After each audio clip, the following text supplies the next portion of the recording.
एक कोई सेठ जी थे, बड़े व्यापारी थे। उनको एक ही समय में दो बड़े शहरों में काम था और गांव में भी अपनी दुकानदारी और सब कुछ संभालना है। उन्होंने एक काम किया, गांव के दो लोगों को बुलाया जो विश्वासु हो। हम अपना काम जिस पर हमें विश्वास नहीं है उससे नहीं कराते, जिस पर विश्वास है उसी से कराते हैं। जिस पर विश्वास है ऐसे दो लोगों को उसने बुलाया और बुलाकर कहा कि देखो, तुम में से एक जो है वह मुंबई जाएगा, तुम्हें मैं मुंबई भेजता हूं, इस गली में जाना, यहाँ पर यह दुकान है और उस दुकान में जाकर तुम्हें यह काम करना है। अगर इतना कर दोगे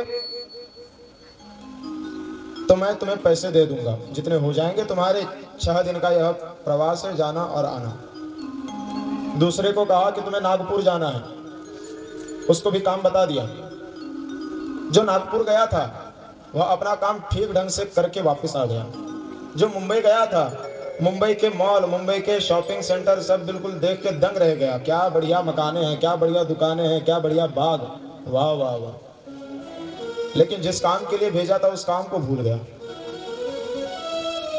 जिसने भेजा था उस व्यापारी ने जाने का और आने का दोनों तरफ का टिकट बनवा कर दे दिया था। आने का समय हो गया और आने के समय टिकट देखा कि आज जाना है, काम नहीं हुआ। शॉपिंग मॉल देखकर उसमें विस्मित हो गया, क्या बात है, कितना बढ़िया शॉपिंग मॉल, कितने बढ़िया लोग, कितने स्टैंडर्ड रहते, कितनी बड़ी बड़ी बिल्डिंगें।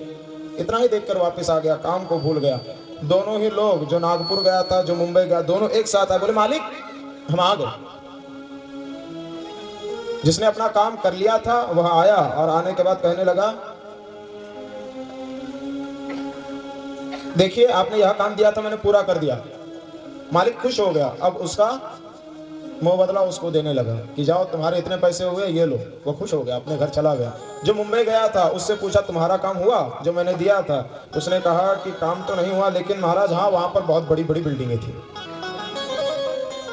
शॉपिंग मॉल का वर्णन करने लगा, क्या कपड़े, क्या लोग, क्या बिल्डिंगें, क्या गलियां थी, क्या समुद्र था, वाह वाह, देखकर मजा आ गया। आप बताइए, जिसने काम नहीं किया, मुंबई का नजारा देख के वापस आ गया, क्या मालिक उसको पैसे देगा? उसको डबल भेजेगा? उसको कोई काम देगा? और जो विश्वास का पात्र नहीं हो उसको कोई काम नहीं देता। वैसे ही प्रभु मानव जन्म दिया हमको।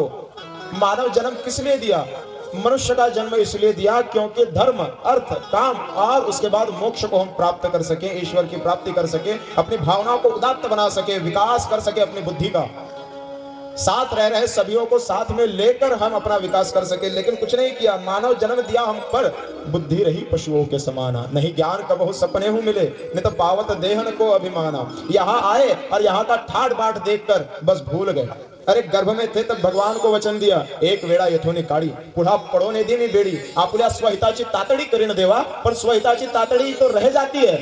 अपना हित किसमें है भूल जाते हैं, लेकिन हमें सुख अभी के लिए किसमें मिलेगा उसको हम चुन लेते हैं कि यही कर्म हमारे लिए है। लेकिन देखिएगा, हम सब लोगों की दौड़ केवल सुख के लिए है। भगवान ने जिस कार्य से भेजा उस कार्य को अगर नहीं करेंगे तो भगवान से अपेक्षा भी करना पाप है कि वह हमें सुख देंगे। दरबार में स्वामी तुम्हारे क्या नहीं सब है भरा। धर्मार्थ काम और मोक्ष है जो चाहते करते पूरा, पर लाज हमको आ रही, किस हाथ से मांगे तुम्हें, नहीं याद भी तुम्हारी करी नित झूठ के संग में गमे।